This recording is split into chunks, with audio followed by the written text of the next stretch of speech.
Una forma de presentar o entender la conversión de un ser cristiano, de una persona, es pasar de la independencia a la dependencia.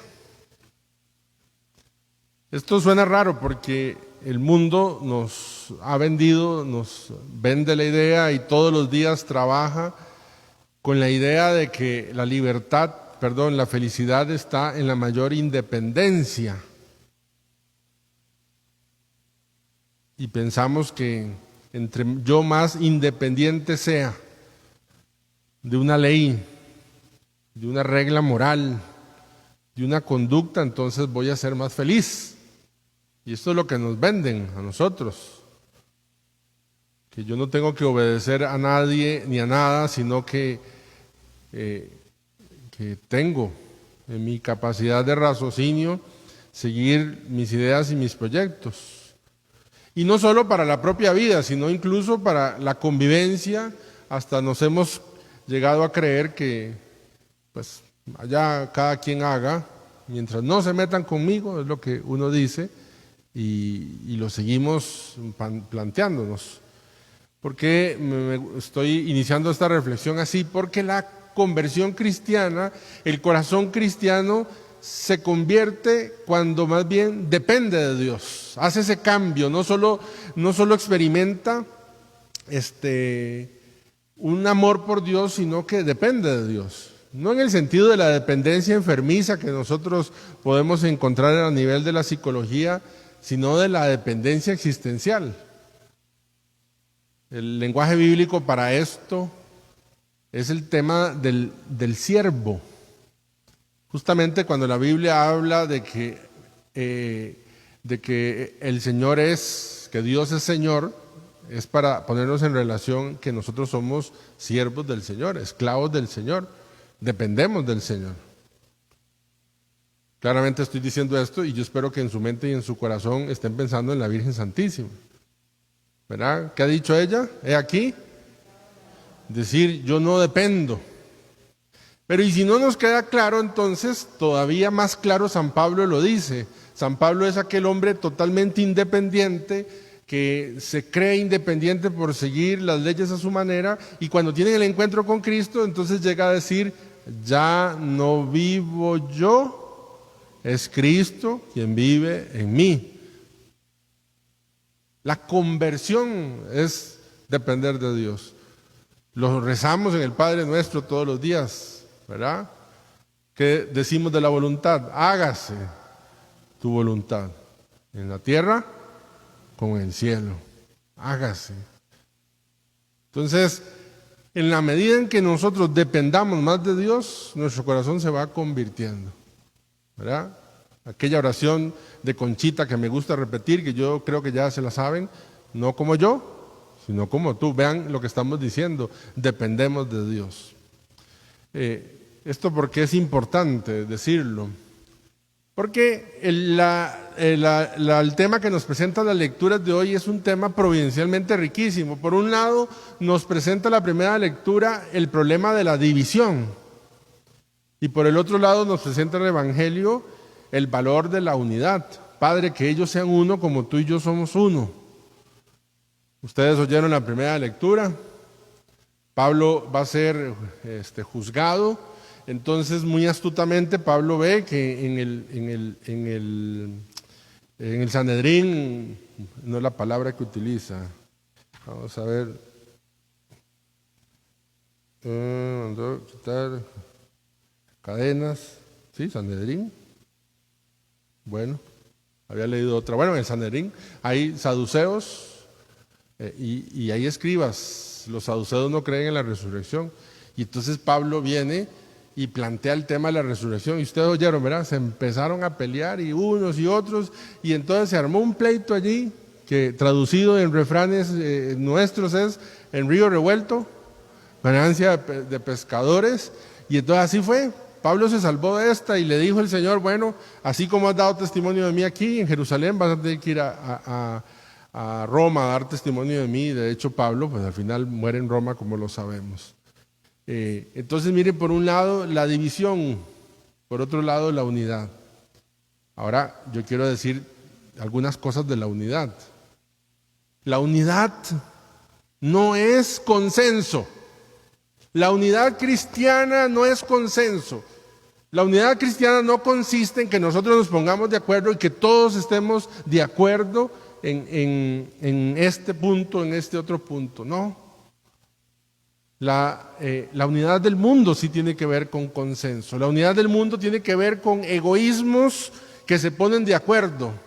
Egoísmos que dice, bueno, está bien, pongamos de acuerdo, pero entonces yo cedo hasta aquí y usted cede hasta acá. Esa es la unidad del mundo. La unidad del mundo no tiene que ver, no tiene que ver con la unidad cristiana. La unidad del mundo es democrática, o más bien, si todos nos ponemos de acuerdo, entonces si todos estamos de acuerdo, eso está bien porque todos nos pusimos de acuerdo. Ahora sí, ¿cuál es la unidad cristiana? Hemos dicho que la conversión dije yo, ¿cómo empecé mi reflexión? Es dependencia. Entonces, si este es Cristo, si este sirio es Cristo, y entonces yo me estoy convertido, estoy agarrado a Cristo porque dependo de Cristo. Pero si usted está convertido, entonces usted también está agarrado de Cristo. Y entonces la unidad viene siendo que todos estamos dependiendo del mismo Señor. Esa es la unidad. Y todo esto es maravilloso porque si usted o yo, cualquiera de ustedes siendo de la comunidad cristiana y no está agarrado de Cristo, entonces no va a poder ser unidad. Porque usted no va a tener los mismos pensamientos que yo. Usted no va a tener los mismos gustos que yo. Y entonces, cuando no estamos agarrados de Cristo, pensamos que tenemos que estar unidos de los gustos, de las formas de hacer las cosas, de la forma de dar catequesis, de la forma de cantar, de la forma de decorar, de la forma de leer, de la forma de... Y entonces pensamos que la unidad tiene que ver ahí con eso. Y nos hacemos mucho daño. Digámoslo diferente, si hay una comunidad cristiana que está dividida, ¿usted cree que principalmente hace falta una terapia de grupo? Lo que hace falta es que todos los que formamos la comunidad cristiana nos volvamos hacia Cristo. Cuando mi relación con Cristo, adherirme a Cristo, sea más importante que las otras cosas accidentales, vamos a ser uno. Si no, nunca vamos a ser uno. Nosotros en la vida cotidiana queremos complacer a las personas desde lo humano. Y la unidad no es una cosa de ponernos de acuerdo. Si son caminos humanos, pero al final la unidad, que no es uniformidad, viene del Espíritu Santo. Por eso esta semana estamos hablando de esto. Yo le pido a Dios le pido varias cosas a Dios, pero por ejemplo, por poner un ejemplo tan visible, no crea Olga ni Mireya que tiene que ver con ellas que están aquí, pero yo le pido a Dios que nunca vengamos a misa y todos los que vengan a misa vuelvan a ver los arreglos y digan qué bonito los hicieron como a mí me hubiera gustado hacer. Ese día que alguien venga a misa y vea los arreglos, dijeron, quedaron como yo quería, nos fregamos. ¿Por qué? ¿Por qué? Díganme. Porque se acabó la creatividad. En cambio, cuando hay alguien que dice, uy, mire, yo hubiera puesto la flor más torcida así. Y yo le hubiera puesto no sé qué, no sé cuánto, qué dicha. Pero la otra cosa que le pido a Dios es que cuando esa persona que ve el arreglo y dice, yo lo hubiera hecho diferente, esté con tanta paz en su corazón, tan unida a Cristo, que pueda celebrar la misa sin pasar diciendo, hijo de mi alma, ese arreglo está torcido. ¿Me explico?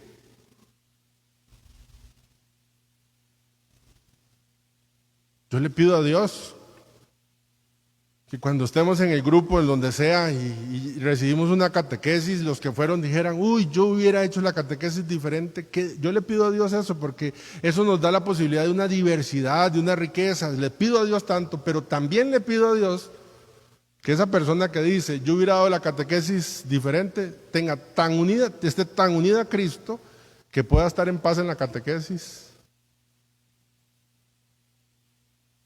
Nuestra unidad es muy mundana. Nuestra unidad es como que si todos nos pensamos igual, como si todos estuviéramos de acuerdo en lo mismo. No, esa no es la unidad. Nunca la iglesia ha sido una así. Siempre la iglesia ha sido una en la diversidad. Por eso los medios. Por eso el medio para alcanzar espiritualidad, para alcanzar la unidad espiritual, tiene que ser a través de los medios espirituales también, ¿verdad? Espirituales, porque la unidad mundana se alcanza con consenso. Pongamos de acuerdo, ¿usted cómo cede? ¿Usted cede de tal cosa? Sí, yo voy a ceder tal vez. Pues eso se da en los tratos humanos. Al fin y al cabo, lo que buscamos es estar unidos a Cristo. Esa es la unidad. Si no, nos vamos haciendo daño cada vez, nos vamos haciendo más daño porque no alcanzamos ese ideal de Cristo, ¿verdad? Yo le pido al Espíritu Santo, se lo pido, unidad con el obispo, unidad en la comunidad, la unidad, así como el Padre y el Hijo son uno, también nosotros seamos uno. Porque si no lo somos, la forma en que el diablo va a lograr hacernos daño, pues es a través de la división. Así como Pablo, ¿verdad? Como Pablo logró astutamente dividir para vencer, así también astutamente el diablo dice, ¿verdad? De todo. Yo apenas tengo 16 años de ser sacerdote, pero el diablo sabe utilizar absolutamente todo para echar a perder la unidad en Cristo. Todo. Las llaves, por ejemplo. ¿Quién tiene las llaves? ¿Por qué no me dan las llaves? ¿Dónde guardan las llaves? Porque las llaves siempre son un signo de poder, ¿verdad? Entonces, las llaves. Eso es siempre un pleito, ¿verdad? Que si el volumen, que si no, que si la hora, que si no, todo. Y no digo que uno puede mejorar siempre, pero lo único que nos hace uno no es que pensemos igual. Lo único que nos hace uno es estar unido a Cristo. San Agustín, imagínense, siglo IV, dice, en la duda, libertad. Es decir, cuando hay duda de algo que no está claro en la doctrina, libertad. Dice, en la duda, libertad. ¿Verdad? En lo necesario, unidad. En lo necesario tenemos que estar unidos. Pero en todo, ¿qué creen que sigue la palabra? En la duda, libertad. En lo necesario, unidad. Pero en todo, caridad. Y la caridad cristiana solo se alcanza si estamos unidos a Cristo. Usted va a ser uno conmigo cuando piense igual que yo. Nosotros vamos a ser uno cuando estemos unidos a Cristo. Otras veces lo he dicho.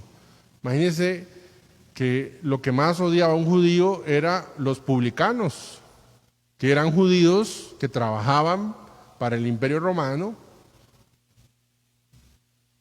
Y en los 12 que elige Jesús, elige a los celotas, que eran como los rebeldes que querían matar a todos los publicanos, y elige a un publicano llamado Mateo. ¿Usted cree que cuando vio entrar a publicano Mateo, Simón o Judas, cualquiera de los dos, dijo, ay, qué dicha que el Señor Jesús invitó a Mateo? Yo me imagino que cuando lo vio entrar sintió que se le revolvían las entrañas Y así, ¿cómo se le ocurre al Señor Jesús invitar a este traidor sapricista, a este grupo? Y yo me imagino que cuando Jesús decía, bueno, vamos a sentarnos en círculo, yo supongo que depende de la madurez de la persona, seguramente Judas dice, yo no me voy a sentar a la par, porque va y Jesús hace pares para rezar y luego me toca la par y entonces me voy a poner lejos. ¿Cómo podía él ser uno en la medida en que estuviera unido a quién? A Cristo, al Señor.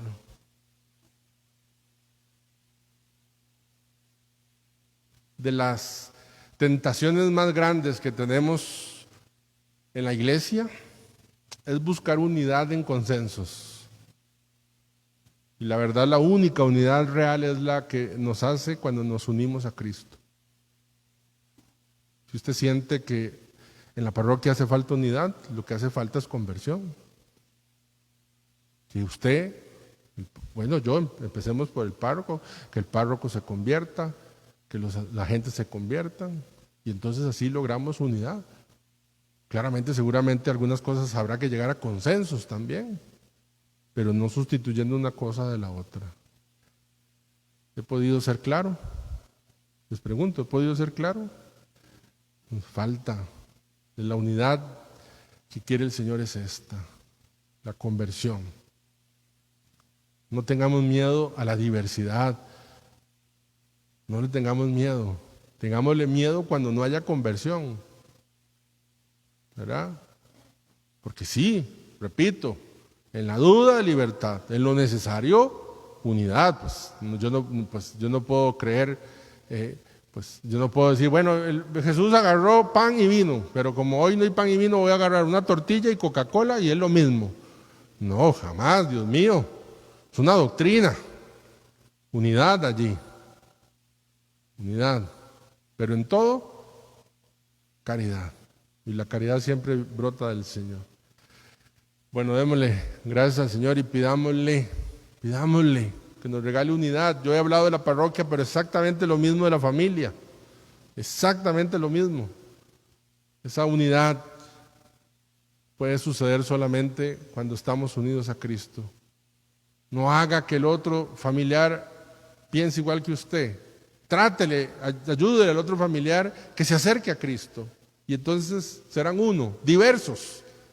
Seguirán pensando seguramente en cosas y formas diversas de hacer las cosas, pero uno en Cristo siempre. Uno en Cristo. Perdonen que insista, a mí me llama la atención porque de hecho es una cosa que aquí en la parroquia, en esta parroquia, a mí normalmente me preguntan, padre, ¿le gusta así? Ahí, en todo. Y a mí me da mucha gracia porque, pues, pobrecita, una comunidad cristiana que trabaje para que las cosas queden como al Padre le gusta. Yo pienso que la comunidad cristiana tiene que trabajar para complacer ¿a quién? A Cristo, al Espíritu Santo. Y como comunidad podemos discernir, ¿verdad? Soy claro, a veces digo esta cosa y yo vuelvo a ver los ojos de ustedes y veo que los tuercen así, y digo, no, ¿verdad? No. Busquemos todos la conversión.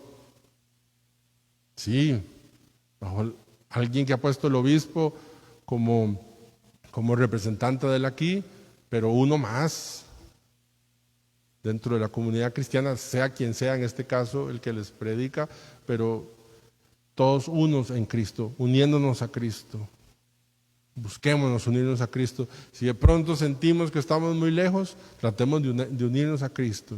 Y en Cristo nos vamos a acercar porque nos va a acercar a quien amamos. Y terminará el Señor infundiendo en nosotros sentimientos de amor unos por otros, pero primero amarnos en Cristo y unidos a Cristo. Si al final amas a Cristo, vas a llegar a amar los que Cristo ha elegido, ¿verdad? Y no nos perdamos entonces allí. Bueno, gloria al Padre, al Hijo y al Espíritu Santo.